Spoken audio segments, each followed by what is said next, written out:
یہ بات پہلے کیوں نہیں خیال آئی مجھے؟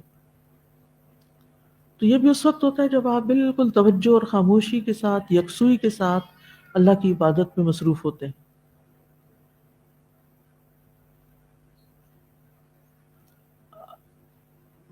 سچائی کو سمجھنے کے لیے جھوٹ کو جاننا بھی ضروری ہے.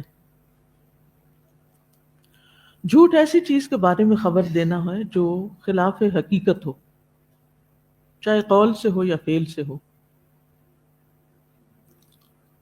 اگر کوئی کہنے والا کہے آج کیا دن ہے، اور آپ کہیں کہ آج منڈے ہے،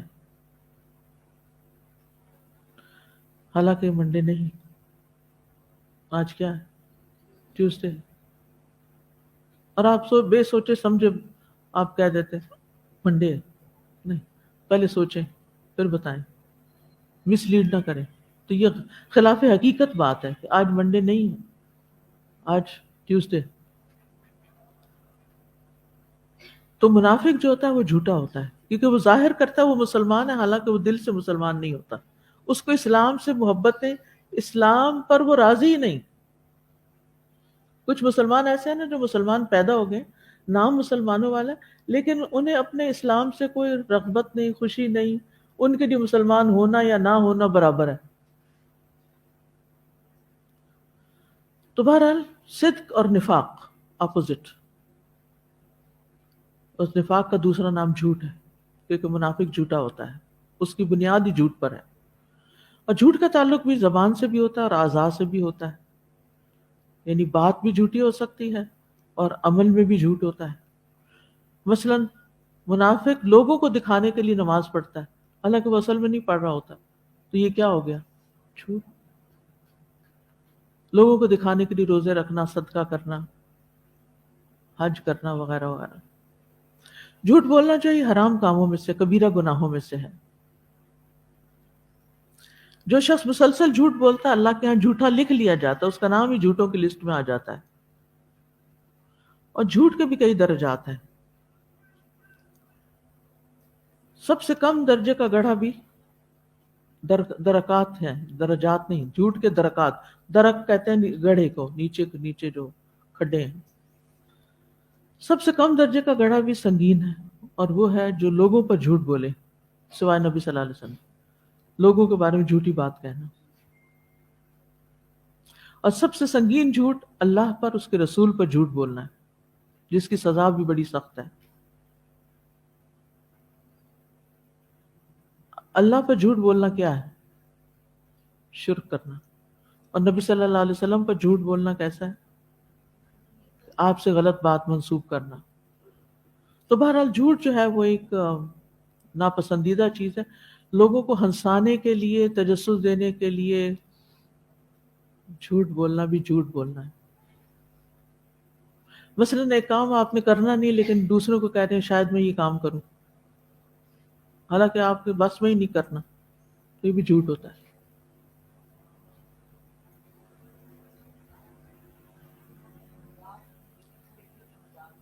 جی ہاں، پہلے جھوٹ بول کے پھر کہتے ہیں ہم تو مذاق کر رہے تھے. تو بہرحال ہاں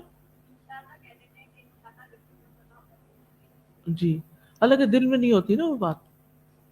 تو جھوٹ بولنے کے بہت نقصانات ہیں. اللہ تعالیٰ فرماتے ہیں وَتَحْسَبُونَهُ هَيِّنًا وَهُوَ عِندَ اللَّهِ عَظِيمٌ.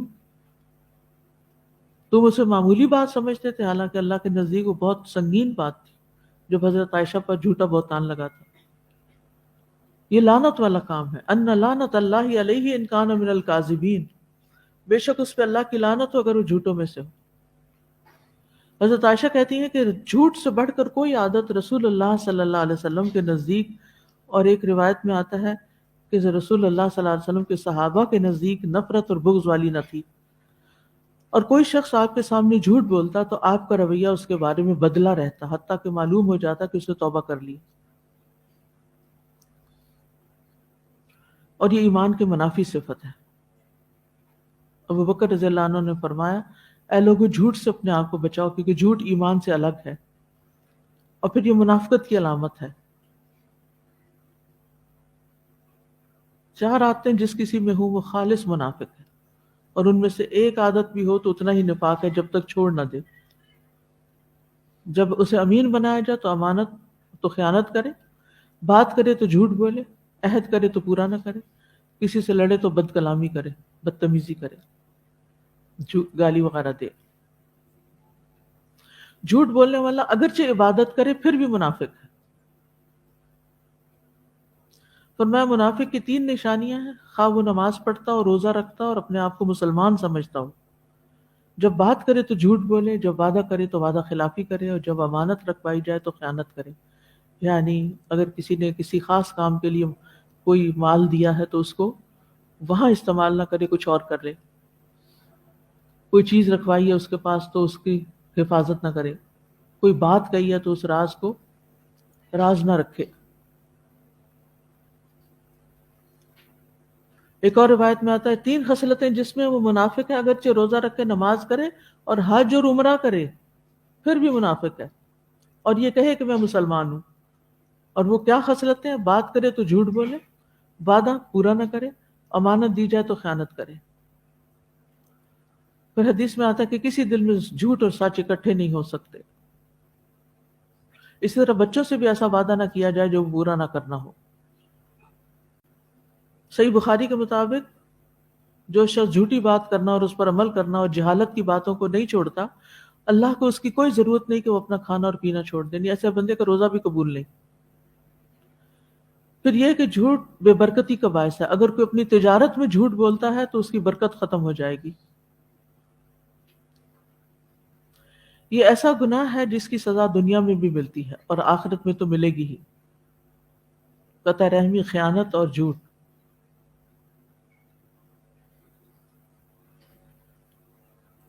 مرنے کے بعد کیا سزا ہے؟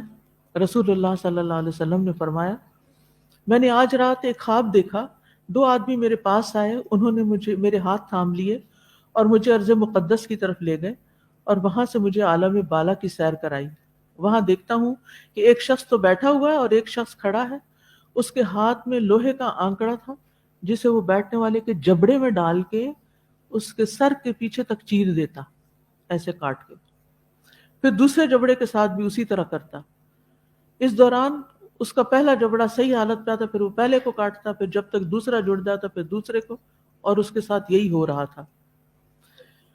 میں نے پوچھا یہ کیا ہو رہا ہے؟ انہوں نے کہا جو تم نے دیکھا اس آدمی کا جبڑا لوہے کے آنکڑے سے پھاڑا جا رہا تھا، وہ جھوٹا آدمی تھا جو جھوٹی باتیں کرتا تھا. اس سے وہ جھوٹی باتیں دوسرے لوگ سنتے، اس طرح ایک جھوٹی بات دور دور تک پھیل جاتی، اسے قیامت تک یہی عذاب ہوتا رہے گا. مطلب میڈیا کا جھوٹ، اخباری جھوٹ، ریڈیو کا جھوٹ، ٹی وی کا جھوٹ، یہ ایسے جھوٹ ہیں جو ساری کائنات میں گردش کرتے ہیں. تو یہ صرف برزخ میں عذاب نہیں بلکہ قیامت کے دن تک اس کو یہ عذاب ملتا رہے گا. اس لیے جو لوگ ان فیلڈ میں کام کرتے ہیں ان کو بہت زیادہ کیئرفل ہونے کی ضرورت ہے. اور قیامت کے دن بھی اللہ تعالیٰ جب چاہے گا، جو چاہے گا، جیسے چاہے گا عذاب دے گا. قیامت کے دن اللہ تعالیٰ 3 لوگوں سے بات نہیں کریں گے: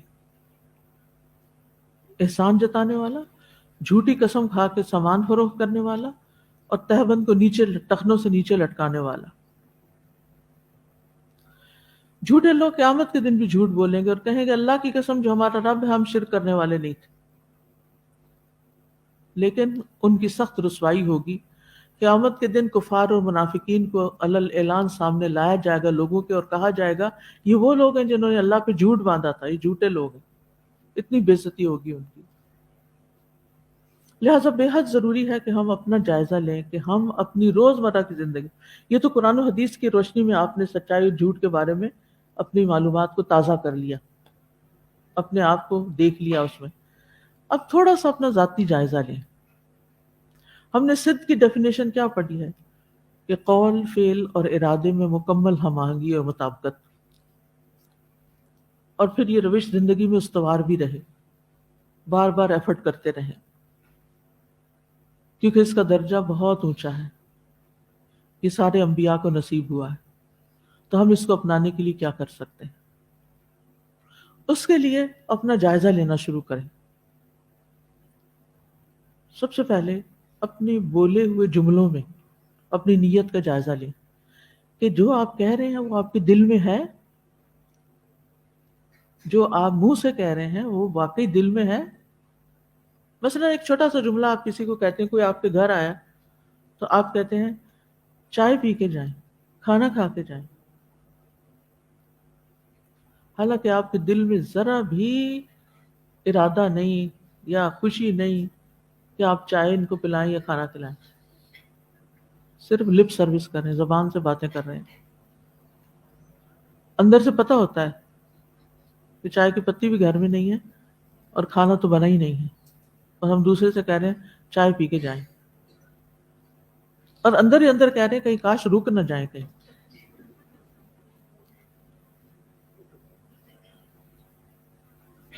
یہ جی آپ سے مل کے بہت خوشی ہے، بہت اچھا لگا. اسی وقت دل کا جائزہ لیں، واقعی اپنے آپ سے پوچھیں واقعی دل میں کچھ اور ہے، منہ سے کچھ اور بول رہے ہیں، یہی تو جھوٹ ہے، حقیقت کے خلاف بات کر رہے ہیں آپ. لیکن ہم اس کو اتنی اہمیت ہی نہیں دیتے. اب اگر کوئی آفر قبول کر لیتا کہ چلیں چائے پی کے جاتے ہیں، بیٹھ ہی جاتے ہیں، تو پھر کچن میں آ کے منہ پہ سلوٹیں، اور جو کوئی ہے اس کی ڈانٹ ڈپٹ اور انہی کے خلاف باتیں بھی. کیا مصیبت ہے، ایک تو روز آ جاتے ہیں اور ذرا سی آفر کر تو بیٹھ ہی جاتے ہیں. اللہ اکبر، کیا اخلاق ہے. ایک اور منافقت، وہاں کچھ اور چہرہ تھا، یہاں آ کے کچھ اور، دو چہروں والے. تو ہم وہ کیوں کہتے ہیں جو کرنا نہیں چاہتے؟ لما تقولون ما لا تفعلون. مثلا آپ یہ کہہ سکتے ہیں کہ آپ رک جائیں تو اچھا ہے، ابھی کھانا تو نہیں بنا لیکن آپ رکیں تو میں جلدی سے بنا لوں. تو وہ دوسرا کو پتہ چل جائے گا کہ میں اتنا انتظار کر سکتا ہوں یا نہیں کر سکتا، وہ بھی اپنی راہ لے گا. اچھا بعض اوقات ہم کہتے ہیں بس چائے رکھی ہوئی ہے، حالانکہ کوئی رکھی نہیں ہوتی، بس 2 منٹ میں چائے آ رہی ہے، آپ رک جائیں، آپ چائے پی کے جائیں. آپ یقین کریں بعض اوقات لوگ 15 15 منٹ، آدھا آدھا گھنٹہ پھر لگا دیتے ہیں اس چائے کے بنانے میں اور پینے میں، جو وقت ضائع ہوتا ہے. یعنی یہ میرے فرسٹ ہینڈ ایکسپیرینس ہے. کوئی اگر نہیں پکی ہوئی، نہیں بنی ہوئی، تو اتنی ایسی محبت کے اظہار کا، ایسی آفر کا کیا مقصد ہے؟ دوسرے کا وقت قیمتی ہے. اگر آپ سچ بولیں کہ اگر آپ چائے پیے تو میں جلدی سے بنا لاتی ہوں، تو اگر اس کو واقعی ضرورت لگ رہی ہے اس کو چائے پینے کی، تو پھر وہ اپنی قیمت پہ انتظار کرے گا 15 منٹ. تو پانی ابلے، برتن رکھیں، سیٹنگ ہو، کرتے کراتے چائے آتے، پھر تھوڑی ٹھنڈی ہوتے پیتے، آپ کو نظر ہاف این آور تو چاہیے اس سارے پروسیس کے لیے. اگر آپ کے اگلے اسکیجول میں ہاف این آور کا مارجن ہے، آفر قبول کر لیں، نہیں تو معذرت کر لیں کہ نہیں اگر بنی ہوتی تو میں پی لیتی، لیکن اب میرے پاس وقت نہیں ہے. بات ختم، ہو بھی گیا، آپ بھی آرام سے، نہ جھوٹ اس میں، نہ کوئی فریب، نہ کچھ، اور آپ قابل اعتبار انسان ٹھہرے. پھر اسی طرح جب بھی کسی کو مثلاً کچھ آفر کریں تو اپنے آپ سے پوچھیں کہ اصل میں میری نیت کیا ہے؟ کیا میں یہ کام کرنا چاہتی ہوں؟ کرنا چاہتی ہوں تو کیوں کرنا چاہتی ہوں؟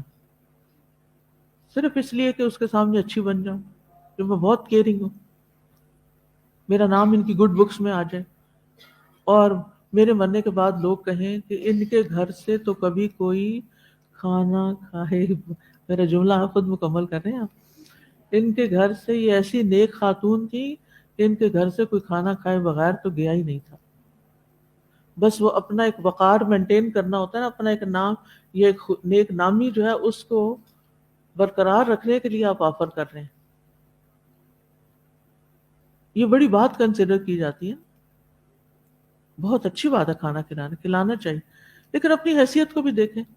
آپ پکانے کے قابل ہیں، آپ آفر کرنے کے قابل ہیں. اگر نہیں ہے تو کوئی بات نہیں، ہو سکتا ہے آپ کوئی اور نیکی کرتے ہو اللہ کے ہاں. اگر آپ کا نام کھانا کھلانے والوں کی لسٹ میں نہیں ہے تو کسی اور نیکی میں ہوگا. فکر کی کیا بات ہے؟ ضروری ہے کہ آپ نے یہ کریڈٹ لینا ہے جو دراصل آپ غلط طریقے سے لے رہے ہیں. تو خود کو پرکھنا، اپنی سوچ، ارادے، نیت، خیال، عزم، قول اور عمل کے درمیان کتنی الائنمنٹ ہے. جو سوچ رہے ہیں وہی بول رہے ہیں، جو بول رہے ہیں وہی کرنے والے ہیں. یہ ہے سچ. اور جھوٹ کیا ہے؟ سوچ کچھ اور رہے ہیں، بول کچھ اور ہے اور کر کچھ اور رہے ہیں.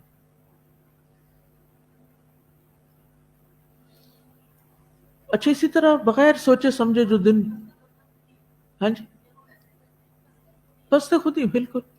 جو آپ کسی کا کیا، یعنی ایک تو گلٹ ہوگی آپ کو، دوسرا یہ ہے کہ آپ کو اپنی، یعنی آپ اپنے آپ کو ایک مصیبت میں ڈالے بیٹھے ہوں گے. پھر آپ دیکھیے کہ بعض اوقات ہم ایسے جملے بول جاتے ہیں، وی ڈونٹ مین اٹ، ہمیں ان کا مطلب کوئی نہیں آتا ہوتا. یا ہم، حکم کرے جی، جیسے آپ کہیں گے ویسا ہی پائیں گے. وہ بندہ سر پیٹ کے رہ جائے کہ ویسا پایا کوئی نہیں. جی. پھر آپ دیکھیے ہم مثلا دن میں کہتے ہیں، بولتے ہیں بچوں کو نہیں مارنا چاہیے، ایسے بس کہہ دیتے ہیں بچوں کو نہیں مارنا چاہیے، کیونکہ یہ جملے اتنے سوشلی مورلی ایکسیپٹیبل ہیں کہ ہمیں بات کرتے ہوئے دوسروں سے ایک ویلیڈیشن مل جاتی ہے، ہم ذرا اچھا فیل کرتے ہیں کہ ہم نے بڑی اچھی بات بولی. ہم بولتے تو ہیں، لیکن جب آپ ان سے پوچھیں کہ کیوں نہیں مارنا چاہیے، کیوں نہیں مارنا چاہیے، تو وہ ہڑبڑا جائیں گے، ان کے پاس جواب نہیں ہوگا، کیونکہ انہوں نے سوچ سمجھ کے نہیں بولا، کیونکہ انہوں نے سنا تھا، سنی سنائی بات آگے کر دی. تو جھوٹا ہونے کے لیے، کسی شخص کے جھوٹا ہونے کے لیے اتنا ہی کافی ہے کہ وہ سنی سنائی بات کو آگے بیان کر. اچھا، ہم سمجھتے ہیں یہ ضرور کوئی واقعہ ہوگا، یہ روزمرہ کے جملے بھی ہوتے ہیں جو ہم نے ڈائلاگ سنے ہوئے ہوتے ہیں نا، کہیں کسی اسکالر کی اسپیچ سے کچھ پکڑ لیا، کسی ایکٹریس یا ایکٹر کی کوئی ڈائلاگ پکڑ لیا، کہیں کوئی بات اقوال زرین کی پڑھ لی، پھر بے سوچے سمجھے کوٹ کیا. کوئی مطلب تو جانو کیا ہے، نہیں پتا.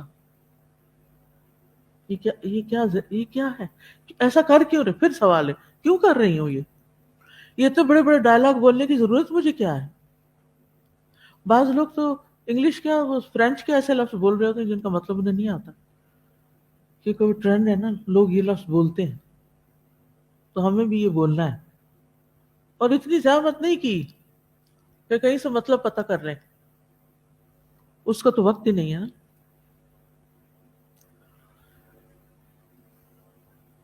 اسی طرح ہم کہہ دیتے ہیں ایمان بڑی دولت ہے، مسلمان ہونا ہمارے لیے بڑے شرف اور آنر کی بات ہے.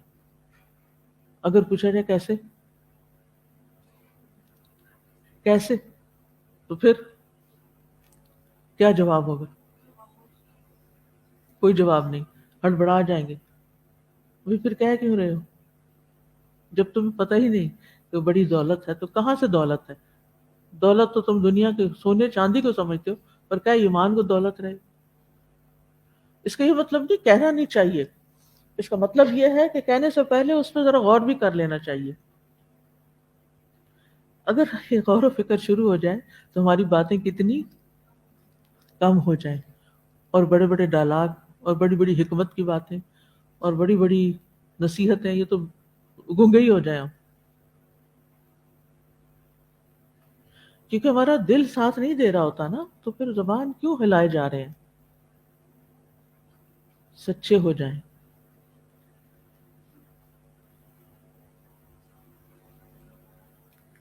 بعض لوگ کہتے ہیں اگر ہم مسلمان نہ ہوتے تو ہمیں جنت و جہنم کا پتہ ہی نہ ہوتا.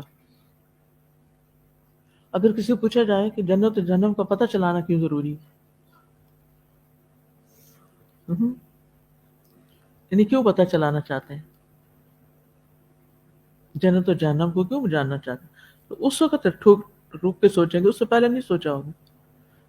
گویا دوسرے لفظوں میں سوچ سمجھ کے کام نہیں لیتے.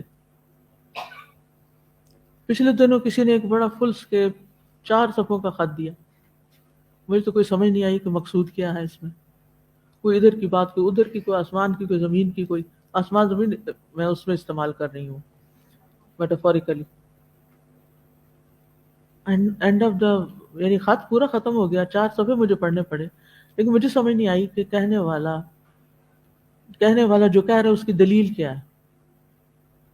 تھوڑے دن ہوئے اسی طرح کا پھر ایک خط مل گیا، لیکن مجھے سمجھ نہیں آئی کہ دین کا جو مفہوم وہ بتا رہی تھی وہ کہاں سے آیا. غور و فکر نہیں کیا نا، کہیں سے سن لیا. ایک ہوتا نا اپنا مطالعہ، آپ تو میرے دل اور نام بھی نہیں لکھا ہو مطلب مجھے پتہ بھی نہیں کون ہے، ورنہ میں بلاؤں بٹھاؤں قرآن سامنے رکھوں کہ آپ جو قرآن کی تشریح کر رہی ہیں یہ ذرا مجھے صرف اس کے لفظوں سے بتا دیں کہاں سے یہ باتیں آئیں. تو کچھ لوگ صرف سنی سنائی باتیں کر رہے ہوتے ہیں، کہیں سے کوئی جذباتی سی اسپیچ سن لی، کہیں سے کوئی من گھڑت سی قسم کی بات دین کے بارے میں سن لی، اور پھر اس کے اوپر بنیاد بنا کے ایک نیا فلسفہ گھڑ لیا. اپنی ہر بات کی دلیل اور بنیاد قرآن و سنت کو بنائیں، صرف اسکالرز کے لیکچرز کو نہیں بنائیں. دلائل لائیں، غور کریں، کویسچن کریں، کیوں، وائے، کیسے. کیا صحابہ کی زندگی میں یہ سب تھا؟ انہوں نے دین کا یہی مفہوم لیا تھا، یا دین اسی لیے نازل ہوا؟ پیغمبروں کی دعوت کیا تھی؟ پیغمبروں نے جب لوگوں کو اللہ کی طرف بلایا تو سب سے پہلے کس چیز کی دعوت دی؟ اور پھر عبادت کا مفہوم کیا ہے، اور عبادت میں کیا کیا چیزیں شامل ہیں؟ آپ سارے دین کا نقشہ ہی بدلنا چاہتے ہیں. آپ حدیثوں کا مذاق اڑاتے ہیں. مثلا اس میں ایک بات لکھی ہوئی تھی کہ لوگوں کو بس اسی پہ خوش کرتے رہتے ہیں کہ آپ قرآن حفظ کر لو اور ایک ایک آیت پڑھتے جاؤ گے، جنت میں چڑھتے جاؤ گے. کیا یہ جھوٹ ہے؟ کیا یہ غلط ہے؟ یہ نبی صلی اللہ علیہ وسلم نے پڑھا اور یہ بالکل سچی بات ہے. اور جن چیزوں کی خوشخبریاں ہمارے رسول نے ہمیں دی ہیں، کیا ہم وہ خوشخبری کسی کو نہ سنائیں؟ یا ہم لوگوں کو لوریاں سنا رہے ہیں، یا کوئی جھوٹی باتیں بتا رہے ہیں؟ اگر ایک بات ایسی کہی گئی ہے تو جو بچہ حفظ کرنا چاہتا ہے یہ کر رہا ہے، یا جنہوں نے نہیں بھی کیا ان کے اندر بھی شوق پیدا کرنے کے لیے. کیونکہ قرآن سے تعلق جوڑنے والا بدبخت نہیں رہتا، وہ کسی نہ کسی درجے کہیں نہ کہیں اس کی برکت اس کی زندگی میں ظاہر ہوگی. تو اسی طرح کی اور باتیں، یعنی دین کے وہ مصدقہ چیزیں، ان کا مذاق اڑانا اور اپنے نئے فلسفے گھڑ کے دین کے اندر شامل کرنا، یہ دین کی خدمت نہیں ہے.